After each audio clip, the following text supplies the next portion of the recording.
तुम्ही पाहत आहात MCN न्यूज मराठी।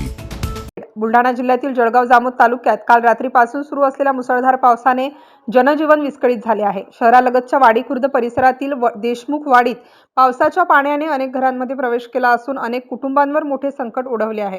सतत कोसळणाऱ्या मुसळधार पावसामुळे वाडी खुर्द येथील देशमुख वाडी परिसर जलमय झाला। पावसाचे पाणी थेट नागरिकांच्या घरांमध्ये शिरल्याने घरातील जीवनावश्यक वस्तू, अन्नधान्य, कपडे तसेच इतर संसारोपयोगी साहित्य पाण्यात बुजून किंवा वाहून जाऊन मोठे नुकसान झाले आहे। विशेष म्हणजे 4 ते 5 कुटुंबांचे मोठ्या प्रमाणात नुकसान झाले असून त्यांच्यावर अक्षरशः उघड्यावर येण्याची वेळ आली आहे। पावसामुळे परिसरातील विहिरीही ओसंडून वाहत असून परिस्थिती आणखी गंभीर बनली आहे। पूरग्रस्त कुटुंबांना सुरक्षित ठिकाणी हलवणे, त्यांचे तातडीने पंचनामे करणे आणि आर्थिक मदत तसेच अन्नधान्य उपलब्ध करून देण्याची मागणी स्थानिक नागरिकांकडून होत आहे। सतत सुरू असलेल्या पावसामुळे परिसरात भीतीचे वातावरण असून नागरिकांनी सतर्क राहून प्रशासनाच्या सूचनांचे पालन करावे असे आवाहन करण्यात येत आहे। पूरग्रस्त नागरिकांना लवकरात लवकर मदत मिळावी अशी अपेक्षा व्यक्त होत आहे। या घटनेबाबतचे पुढील सर्व अपडेट्स पाहण्यासाठी MCN न्यूजला सबस्क्राइब करा।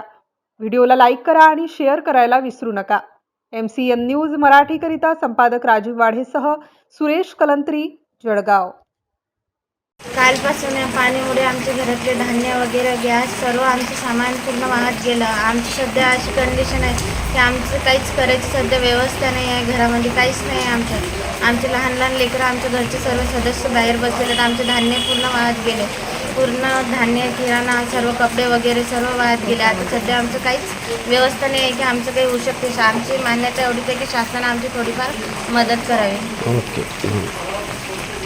तुम्ही पाहून घ्या एकदा आमचं कसं हाल चालू आहे। पाणी चालू होतं, रात्री आमच्या घरात पाणी गेलं। आमचे लहान लहान लेकरं होते पाण्यामध्ये, पूर्ण लेकरं पण गेले। आमच्या घरातलं धान्य वगैरे, सर्व भांडे, पुरे कपडे वगैरे सर्व वाहत गेलं। पूर्ण घरामध्ये पाणी, काहीच समजत नाही आता हे पाण्याचं कसं काय करावं।